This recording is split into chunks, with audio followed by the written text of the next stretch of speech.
উদয়পুর নামক গ্রামে বাস করত সাহেব আর তার লোভী জমিদার বাবা নারায়ণ আর তার মা রিমা।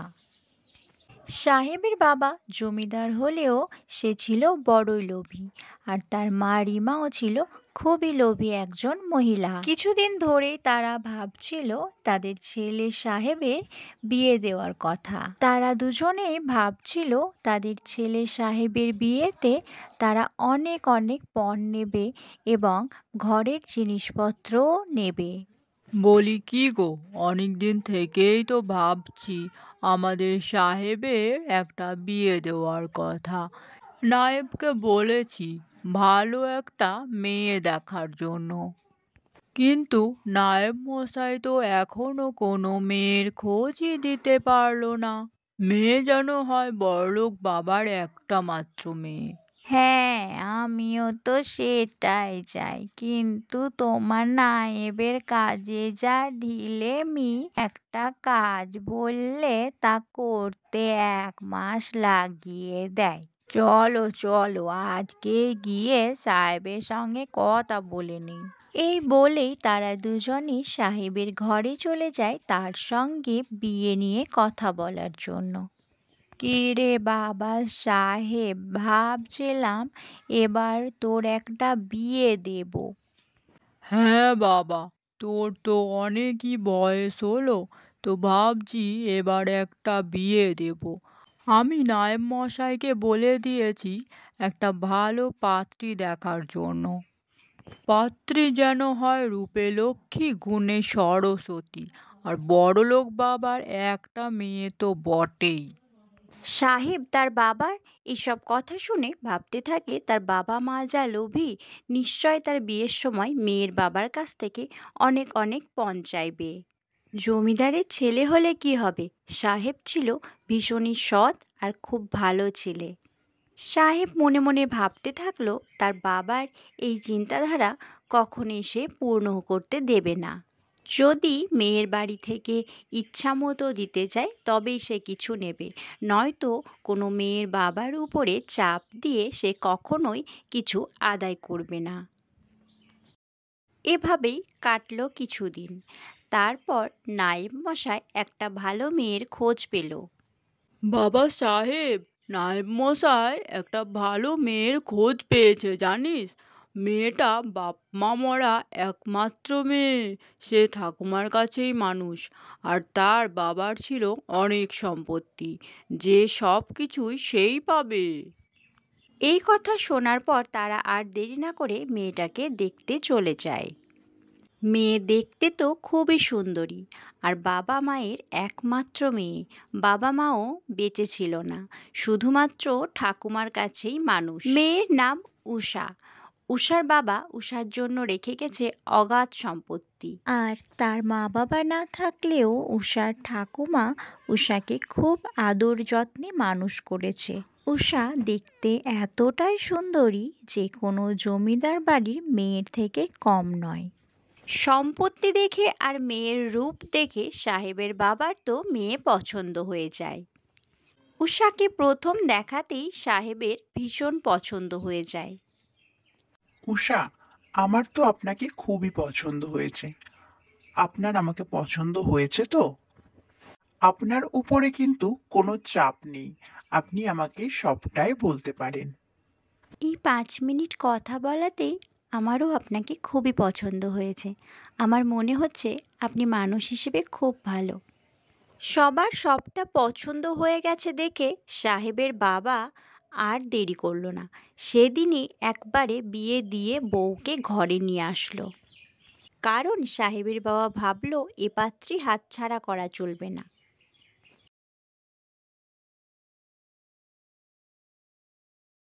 বিয়ের পর উষার ঠাকুমা ভাবে তারা দুজনে যেন খুবই সুখী হয়, কারণ উষা ছোট থেকে মা বাবার ভালোবাসা একদমই পায়নি। বিদায়বেলায় উষার ঠাকুমা অঝরে কাঁদতে থাকলো।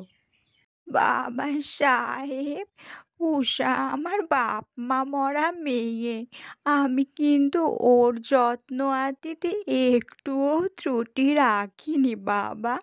তুমি উষাকে কিন্তু খুব ভালো রেখো বাবা। কোনো পরিস্থিতিতে তুমি যেন উষার হাত ছেড়ে দিও না বাবা, কারণ এই পৃথিবীতে আমি ছাড়া উষার আর কেউ নেই। এই বলেই উষার ঠাকুমা সাহেবের হাত ধরে খুব কাঁদতে থাকে, কারণ উষার ঠাকুমা উষাকে খুব যত্নে মানুষ করেছে, আর ছোট থেকেই উষা মা বাবার ভালোবাসা পায়নি। হ্যাঁ ঠাকুমা, আমি উষাকে খুব ভালো রাখবো। উষার একটুও কষ্ট হতে দেব না। আপনি আমার হাতে উষাকে দিয়ে নিশ্চিন্তে থাকতে পারেন। আমি যতদিন বেঁচে আছি উষার অযত্ন হতে দেব না, কারণ আমি জানি বিয়ের পর আমি ছাড়া ওর আর কেউই নেই। এই বলেই সাহেব উষাকে নিয়ে তার বাড়ির দিকে রওনা হয়। এদিকে ছেলে বউ আসার অপেক্ষায় সাহেবের মা বাবা বাইরে দরজার সামনে দাঁড়িয়েছিল। সাহেবের বাবার আর তর সইছিল না কখন তার ছেলে বউ এসে বাড়ি ঢুকবে, আর তার বউমা এত এত সম্পত্তি নিয়ে তার ঘর আলো করে আসবে। বৌমাকে বরণ করার অপেক্ষায় সাহেবের বাবা আর সাহেবের মা তার বাড়িটাকে যেন ফুল দিয়ে ঢেকে দিয়েছিল। কিরে বাবা সাহেব, এত দেরি হলো যে বৌমাকে নিয়ে আসতে? আমরা তো সেই সকাল থেকে অপেক্ষা করছি বৌমাকে বরণ করার জন্য।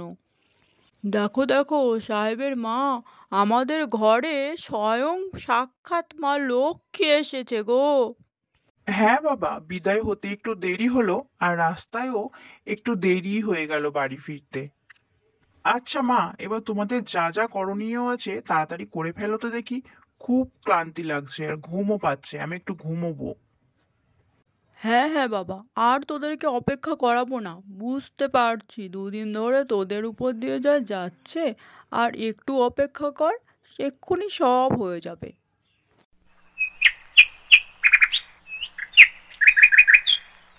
পরদিন সকালে সাহেব উষাকে নিয়ে একটু গ্রাম ঘুরতে বেরোয়, আর সেখানেই সাহেবের এক বন্ধুর সঙ্গে তার দেখা হয়। সাহেবের সেই বন্ধু ছিল ভীষণই গরিব। কি ভাই সাহেব, কোথায় যাচ্ছ? আমাদের নতুন বউকে নিয়ে গ্রাম ঘুরতে বেরিয়েছো বুঝি? আরে হ্যাঁ হ্যাঁ, একটু গ্রাম ঘুরতে বেরিয়েছিলাম তোমাদের বৌদিমণিকে নিয়ে। তা ভাই, তোমার তো বাড়ি এদিকে নয়, তুমি কোথায় যাচ্ছ এদিকে? আর আছোই বা কেমন? বিয়েতেও তো দেখলাম এলে না। কি ব্যাপার তোমার এখন? কোথায় থাকছো আজকাল? এদিক পানে আসো না নাকি? সব ঠিকঠাক আছে তো? কোনো অসুবিধা নেই তো? অসুবিধা থাকলে কিন্তু তুমি আমার কাছে আসবে, ঠিক আছে? কোনো কিছুতেই কোনো দ্বিধা করবে না। এই বলেই সাহেব তার বন্ধুকে ঘরে ডেকে নিয়ে আসে, তার সুবিধে অসুবিধের কথা জানার জন্য। বন্ধু, সত্যিই আমি বড় বিপদে পড়েছি গো। খুব বিপদে পড়েই আমি তোমার কাছে এসেছি। কি হয়েছে ভাই? তুমি এরকম ভাবে কথা বলছো কেন? আর কাঁদছোই বা কেন? কি হয়েছে আমাকে বলো, আমি তো আছি, সাহায্য করব তোমায়। দাদা, আমি আপনাকে চিনি না, কিন্তু এভাবে কাঁদবেন না দয়া করে। আপনার কি অসুবিধা হয়েছে আমাদেরকে বলুন। আর বলো না ভাই, কাল তোমার বিয়ের দিন ভেবেছিলাম আসবো, কিন্তু হঠাৎ করে আমার বাড়িতে আগুন ধরে যায় আর সব পুড়ে ছাই হয়ে যায় ভাই। আমার বাড়িতে আর কিচ্ছু আস্ত নেই, আর আমার থাকার জায়গাটুকুও নেই। তুমি যদি একটু সাহায্য করো। অবশ্যই সাহায্য করব, তুমি একদম চিন্তা করো না। এই বলে সাহেব তাকে কিছু টাকা দিয়ে সাহায্য করে দেয়, যাতে তার বন্ধু ঘরবাড়ি বানাতে পারে। জানো উষা, আমি টাকা ইনকাম করে যতটা না খুশি হই, কাউকে সাহায্য করে তার থেকে অনেক বেশি তৃপ্তি হয় আমার মধ্যে। খুব ভালো লাগে সেই দিনটা। মনে হয় যেন অনেক টাকা ইনকাম করে নিয়ে এসেছি, আর অনেক শান্তিও ঘরে নিয়ে এসেছি। হ্যাঁ, এটাই তো ভালো মানুষদের লক্ষণ। সত্যি গো, তুমি ভীষণ ভালো মানুষ জানো। এক দেখায় যে আমার বিয়ে হয়েছিল, ভেবেছিলাম কেমন মানুষ হবে, কেমন কি হবে কিছুই বুঝতে পারছিলাম না। কিন্তু সত্যি ভগবান আমার জন্য অনেক ভালো একটা মানুষকে পাঠিয়েছে। আমি খুব খুশি তোমার সঙ্গে। বিয়ের এই দুদিনেই আমি বুঝতে পেরে গেছি তুমি কতটা ভালো মানুষ। এভাবেই দুজনের সংসার খুব ভালোভাবেই কাটছিল, খুশি খুশি। ওদিকে সাহেব বাইরের কাজে ব্যস্ত, আর এদিকে উষা সারা দিন নিজের সংসার নিয়ে ব্যস্ত, রান্না বান্না ঘরকন্না ভালোই করছে। দিনের শেষে সাহেব যখন বাড়ি ফেরে তখন উষা তাকে ভালো মন্দ রেঁধে বেড়ে খাওয়ায় আর তার সঙ্গে বসে আনন্দ মতো গল্প করে। তারা দুজনেই খুব সুখী জীবনযাপন করছিল। কি ব্যাপার উষা, কেমন কাটছে তোমার দিন শ্বশুরবাড়িতে? ভালো লাগছে তো এখানে থাকতে? হ্যাঁ গো, খুব ভালো লাগছে। কেনই বা ভালো লাগবে না বলো, নিজের বাড়ি তো আমার এটা। আর তোমরা খুবই ভালো মানুষ। যেমন তুমি ভালো, সেরকমই মা বাবাও খুব ভালো। আর মা বাবাও আমাকে খুব ভালোবাসে। উষার এই কথা শুনে সাহেব ভাবতে থাকে, হ্যাঁ তার মা বাবা অবশ্যই ভালো মানুষ, কিন্তু একটু লোভী। আর তাকে কেনই যে ভালোবাসছে সেটাই বা উষা কিভাবে বুঝবে। এইভাবেই হাসি মজায় সাহেব আর উষার দিনগুলো কাটছিল। এইভাবেই কেটে যায় 2 বছর।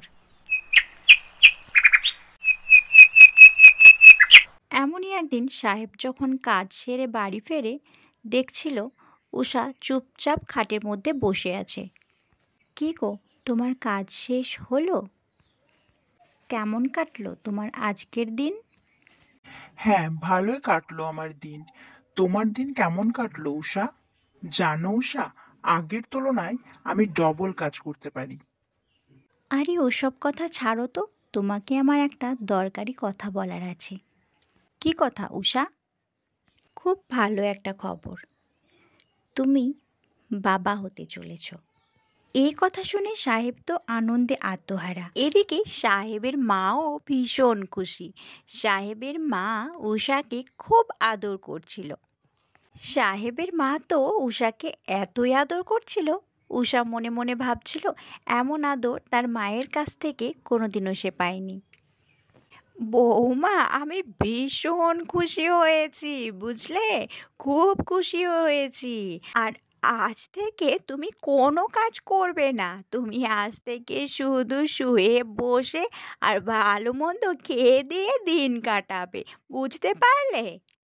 যা বাবা সাহেব, নায়েব মশাইকে বল গোটা গ্রামে মিষ্টি বিলি করবে। এইভাবেই খুশি খুশি তাদের দিনগুলো কাটছিল। কিন্তু সাহেব তার পরিশ্রমের পরিমাণটা খুব বেশি বাড়িয়ে দেয়। কারণ সে তো শুধুমাত্র নিজের জন্য রোজগার করতো না, গ্রামবাসীদের জন্য রোজগার করত। এই নিয়ে উষা ও সাহেবকে খুব বকাবকি করত, কিন্তু সাহেব উষার কোনো কথাই শুনতো না। এদিকে উষা মা হতে চলেছে বলে তার শাশুড়ি মা তাকে কোনো কাজই করতে দিত না।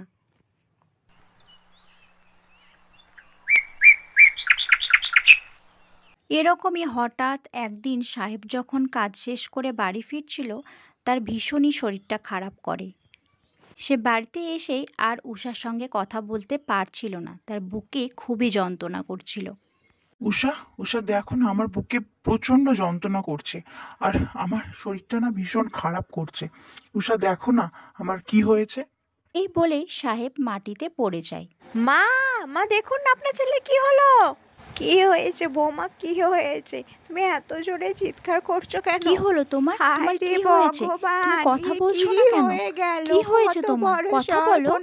অনেক ডাকার পরেও যখন সাহেব উষার কোনো কথারই আওয়াজ দেয় না, তখন উষা লক্ষ্য করে সাহেবের গোটা শরীরই আস্তে আস্তে ঠান্ডা হয়ে যাচ্ছে, আর সাহেবের শ্বাস প্রশ্বাসও চলছিল না। তখন উষা কান্নায় ভেঙে পড়ে। সে বুঝতে পারে সাহেব এই পৃথিবীতে আর নেই। উষা কি করবে বুঝে উঠতে পারছিল না। তখন তার এক পাড়াতো ভাইকে ডেকে সাহেবের দেহটাকে নিয়ে সে সৎকার্য সম্পূর্ণ করে। এবার সাহেবকে ছাড়া রোজ দিনই তার একাকিত্বে জড়িয়ে পড়ে জীবনটা। একদিকে সাহেবও উষার সঙ্গে নেই, আর এখন সে মা হতে চলেছে। কিছুদিন পরেই তার সন্তান এই পৃথিবীতে চলে আসবে। মাঝে মধ্যেই এই সময়ে সাহেবকে ছাড়া উষার খুব কষ্ট হয়, আর সে কাঁদতে থাকে। এদিকে উষার শাশুড়ি মা সাহেব থাকাকালীন উষাকে ঠিক যতটা যত্ন করত আর ভালোবাসতো, ততটাই ঘেন্না করা শুরু করলো। ওই গর্ভবতী অবস্থাতেই শাশুড়ি মা তাকে সব কাজ করাতো এবং একটুও ভালোবাসতো না, কারণ উষার শাশুড়ি মা ভাবতো উষার জন্যই তার ছেলে মারা গেছে। এদিকে উষার সাহেবকে ছাড়া বড্ড কষ্ট হচ্ছিল, আর তার উপরে তার শাশুড়ি মা এবং শ্বশুরমশাই উষাকে একটুও ভালোবাসছিল না। তাই উষা ভাবলো যে এই বাড়িতে সে আর থাকতে পারছে না। তাকে বাঁচতে হলে, তার সন্তানকে সুস্থভাবে জন্ম দিতে হলে তাকে এই বাড়ি ছেড়ে চলে যেতেই হবে। তাই উষা তার ঠাকুমার কাছে ফিরে যায়। এই ঘটনার কিছুদিন পরেই উষা এক কন্যা সন্তানের জন্ম দেয়। এবারে উষা আর আগের মতো কান্না করতো না, কারণ বেঁচে থাকার তার একটা অবলম্বন তৈরি হয়েছে। উষা ভাবতে লাগলো তাকে কিছু একটা করতে হবে। তারপর থেকে উষা জেলেদের কাছে মাছ নিয়ে বাজারে বিক্রি করত। এইভাবেই উষার দিনগুলো কাটছিল। সে প্রায় রোজ দিনই জেলেদের কাছে মাছ কিনে নিয়ে বাজারে বিক্রি করতে যেত।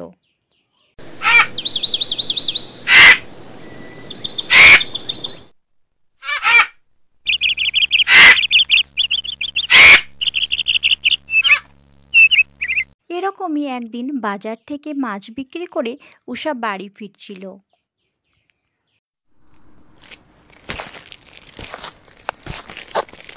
উষা দেখে রাস্তার মধ্যে কিছু একটা পড়ে আছে। এ বাবা, এই ফাঁকা রাস্তার মধ্যে ওটা কি পড়ে আছে? একটা বাক্স মনে হচ্ছে। দেখি তো কাছে গিয়ে ওটা কি পড়ে আছে। উষা সেই বাক্সটার কাছে গিয়ে বাক্সটাকে হাতে তুলে নেয়। বাক্সটাকে উষা বাড়িতে নিয়ে এসে দেখে তার মধ্যে অনেক গয়না, হিরে, মতি, প্রচুর দামি দামি জিনিস ভরা আছে। বাক্সটা কার তা নিয়ে উষা অনেক খোঁজ করে, কিন্তু সেই বাক্সর খোঁজ করতে কেউ আসেনি। আমারই দুর্দশা দেখে হয়তো ভগবানই এটা আমার জন্য পাঠিয়েছে, যাতে আমি আমার মেয়েকে ভালোভাবে মানুষ করতে পারি।